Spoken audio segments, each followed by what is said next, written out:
So who do y'all think is telling the truth for real?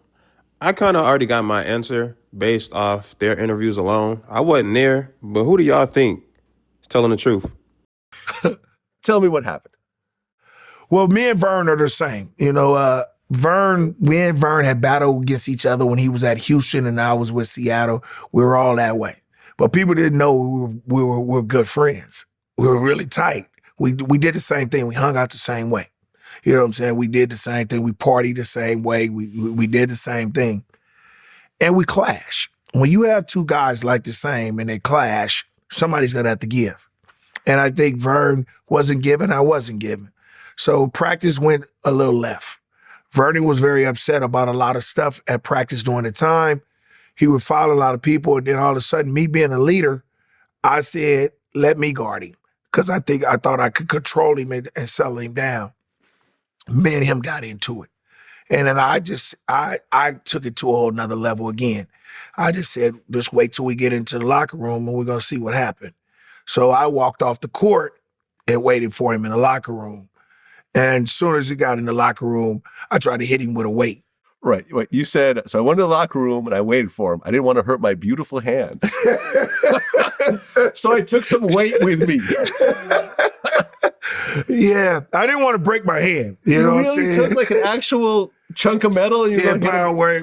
Hit him with it. Try to. I mean, at what point do you say, I'm a professional NBA player, this is my teammate, and this is going to end very badly no matter what happens? When you blank out like I did, it wasn't gonna happen no more. It was a blank out. It was a blank out, and it went to a level. And then I heard Horace, and I really messed up Horace. Horace Grant tried to get in the middle of y'all, right? And you end up hitting him in the head. Hit him. You bust his head open. Yeah, and it was. I felt really bad about that. He missed what, 1 or 2 games? 1 or 2 games for it, and then I got fined for it.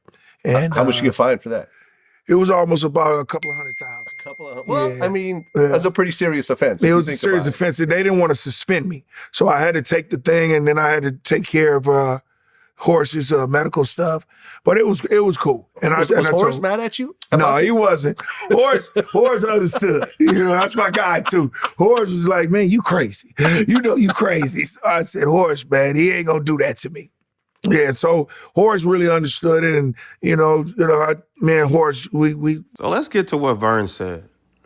His homeboys knew when I got there. They was telling me, man, watch this motherfucker now. You can't say everything to this motherfucker like you say these other motherfuckers now, because this nigga different. Because I smoked that grass with his boys. I smoked that goddamn good marijuana with his boys, and they used to hang around me a lot, so they got to really know me. I used to tell him, man, watch this motherfucker right here now, because he ain't gonna be playing with you, man. So you can't say all this crazy shit you say. So Shaman pressing his ass, 94. Shaman don't drink, don't smoke, tip-top shape. Mm-hmm. Just love gym rat, being that motherfucker 2, 3 in the morning. I mean, and he up there picking up Gary. Gary looked back and got the ball and just turned around and just knocked the shit out of this man. Bust him in his shit, bust all this shit up. He was, Mom, oh, shit. I was like, oh, man, don't fuck my young. And that was my rookie. Bust his shit all over me. He's bleeding all between his fingers and shit all through, and shit coming all through, all over the floor. And it pissed me off, man. Told Westfall, I said, hey, I'm telling you right now, I got this motherfucker. I said, I got this motherfucker. And I said, if this motherfucker touch me, I'm finna whoop his ass. And that's what I said, it just like that. I'm gonna whoop his ass. I got the ball and I just drove. I drove to the basket, and the nigga kind of like mistakenly tripped me and shit. And I was like, didn't I tell you? I got up off the ground. That nigga, he was looking like that because he knew. I just ran in there and just hit him with all a bunch of motherfucking blows. He pulled his shit over his head, slung him down in front of the motherfucking owner and the general manager in Westfall, and was finna sit in his chest and beat him some more. And then they knocked me off him. His boy Chuck Person knocked me off him and shit. And Horace Grant was my guy. And Horace Grant, he kind of got me in. We were going in the locker room, nigga. He all bust up and swole up. We was going in the locker room, and they took him. They told me to leave the facility. I told the motherfucking white folks, I ain't going no motherfucking where. Why in the fuck I'm gonna leave? I'm gonna do every goddamn thing I normally do when I go in there, sit in the motherfucking steam, go sit in me a cold bath, and I'm gonna go take me a motherfucking shower, and I'm gonna leave out this bitch like I always do. He thought I was gone. And he was in the locker room talking to Chuck in the back of the locker room. So when I walked in the locker room, that nigga, you could see he was shook. Motherfucker stood up and then he was like, oh, he threw a chair. He threw the chair at me. I said, man, I'm gonna beat his ass some more.